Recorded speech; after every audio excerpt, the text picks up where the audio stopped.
ध्यान देंगे, संस्कृत का पार्ट 1 हमने दिया था सूत्र पर। संस्कृत के पार्ट 2 में दूसरा सूत्र इम्पोर्टेंट सूत्र है, जो सूत्र है सहार्थे तृतीया या सहयुक्ते अप्रधाने, सहयुक्ते प्रधाने। ध्यान देंगे, सहार्थे तृतीया, सह जोड़ अर्थ, सह जोड़ अर्थ बराबर सहार्थे। सह जोड़ अर्थ, सह मने होता है सौ, सह सह मने साथ, साथ के अर्थ में तृतीया विभक्ति होती है। संस्कृत में साथ के जो संस्कृत हैं उसके लिए 3 शब्दों का प्रयोग होता है। सह के अर्थ में जो है सह होता है, या साकम होता है, या सार्धम होता है। ऐसे कहीं कहीं आप देखेंगे तो समम भी आता है। ठीक है, सह साकम सार्धम समम, सह साकम सार्धम समम के अर्थ में तृतीया विभक्ति होती है।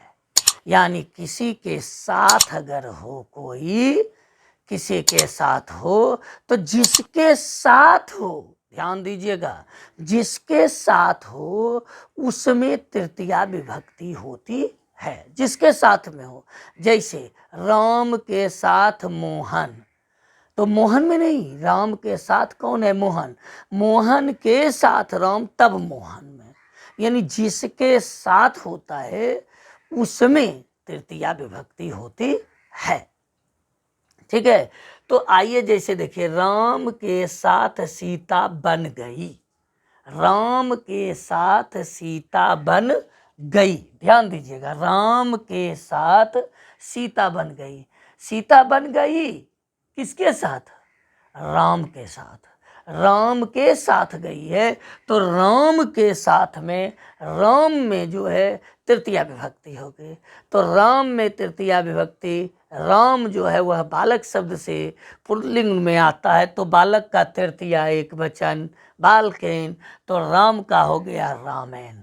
और साथ, साथ का हो गया सह सह मने साथ। सीता तो सीता, बन तो बनम, गई, गई का औगच्छत दीजिए, या जगाम, रामेन सह सीता बनम जगाम, राम के साथ सीता बन गई। दूसरा उदाहरण, मेरे साथ तुम भी पढ़ो, मेरे साथ तुम भी खेलो, मेरे साथ तुम भी दौड़ो, मेरे साथ तुम भी चलो, जो कहिए। तो मेरे साथ, ध्यान दीजिए, मेरे साथ, मेरे साथ यानी हमारे साथ तुम चलो, तो मेरे साथ है तो इसका तृतीया विभक्ति होगा मया, मया। और तू मेरे साथ, साथ का यहाँ देखिए साकम का प्रयोग मैंने, मया साकम, तुम त्वम, भी का संस्कृत अपि, पढ़ो पठ, मया साकम त्वम अपि पठ, मेरे साथ तुम भी पढ़ो। फिर तीसरा उदाहरण देखिए, मैंने जो है सार्धम का प्रयोग करके दिया, उसके साथ गोपाल घर जाता है। किसके साथ? उसके साथ। तो उसके साथ तो तेन, देख लीजिए, उसके का तेन, तृतीया विभक्ति तेन, साथ का सार्धम प्रयोग किया, गोपाल गोपाल है, घर का गृहम, जाता है तो जाता है, तो पहला तो गच्छति, तेन सार्धम गोपालः गृहम गच्छति। यानी सह साकम सार्धम समम, यानी साथ के अर्थ में जिसके साथ कोई हो, जिसके साथ हो उसमें तृतीया विभक्ति होती है, जिस सूत्र का नाम होता है सहार्थे तृतीया या सहयुक्ते अप्रधाने।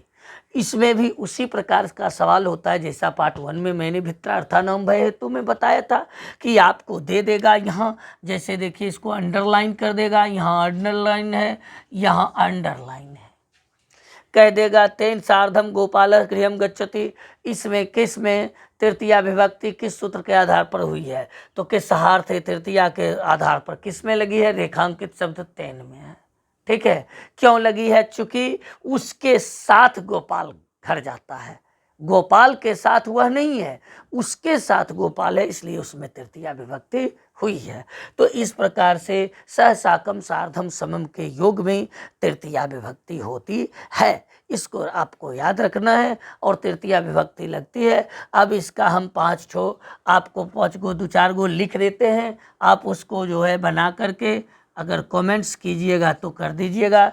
जैसे पहला दे दीजिए, राम के साथ लक्ष्मण भी वन गए। राम के साथ लक्ष्मण भी बन गए। दूसरा लिख दीजिए, मान लीजिए कि मोहन के साथ या मेरे साथ, जो कहो, मेरे, या दीजिए मेरे साथ तुम भी दौड़ो, मेरे साथ तुम भी दौड़ो। उसके बाद तीसरा दे दीजिए, मोहन के साथ तुम भी पढ़ो। चौथा दे दीजिए,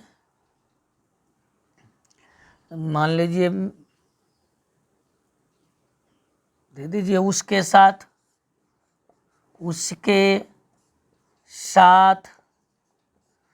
तुम भी विद्यालय जाते हो। पांचवा देना है, मेरे साथ